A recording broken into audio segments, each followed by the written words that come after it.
Avec Alain Vigneron, notre invité fil rouge ce soir pour parler de vélo, mais pas que. Quoique, quand même, on parlera pas mal de vélo tout de suite dans Aujourd'hui près de chez vous.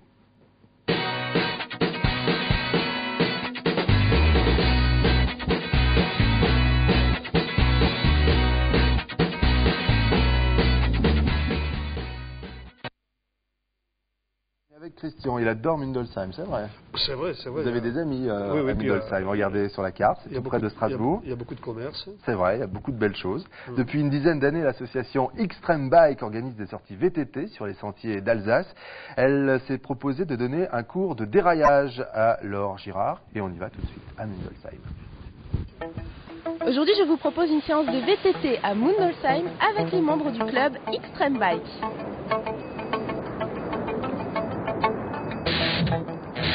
Ludovic Lechner, vous êtes président de l'Extreme Bike Club. Quel est le but de la sortie d'aujourd'hui? Le principe de la sortie d'aujourd'hui, c'est que c'est une sortie un peu d'initiation. L'idée, c'est d'aller sur les chemins et d'essayer de découvrir un petit peu les gestes de base, les mouvements de base en VTT, puisque le VTT, c'est beaucoup d'endurance, mais c'est aussi beaucoup de technique. Et l'idée de cette sortie, c'est d'accueillir les membres qui débutent au sein de notre association, les gens qui aimeraient découvrir avec nous le VTT, et permettre en fait de s'exercer doucement, avec un peu de pédagogie, sur des sentiers ludiques. Qu'est-ce que vous conseilleriez aux gens qui veulent commencer le VTT? La première des choses, c'est d'avoir, on va dire, l'équipement de base, à savoir un VTT, un casque, des gants. Ça, c'est déjà, on va dire, le minimum pour ce qui est du confort, de la sécurité. Ensuite, le petit plus, c'est un bidon pour pouvoir emmener de quoi boire et un sac à dos. À partir de là, effectivement, on peut se lancer sur les sentiers.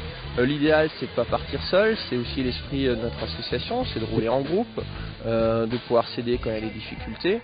Dans quel secteur d'Alsace vous proposez vos sorties? En hiver, on roule essentiellement autour de Strasbourg. Il nous arrive d'aller rouler du côté de Wasselonne, par exemple, un dimanche par mois environ.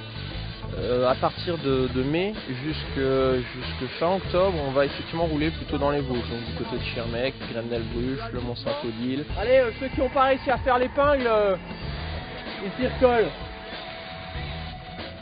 À titre personnel, ça vous a permis de découvrir l'Alsace autrement?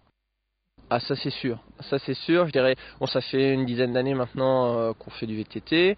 Je connaissais pas tous ces coins-là avant, ça c'est évident.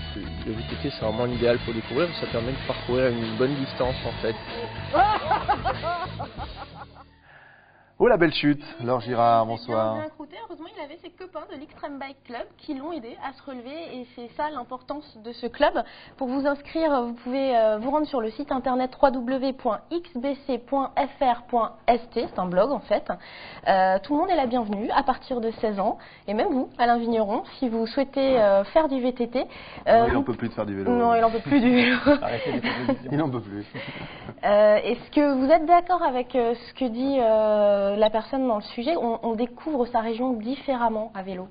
Eh ben, on évite déjà les routes, donc les voitures.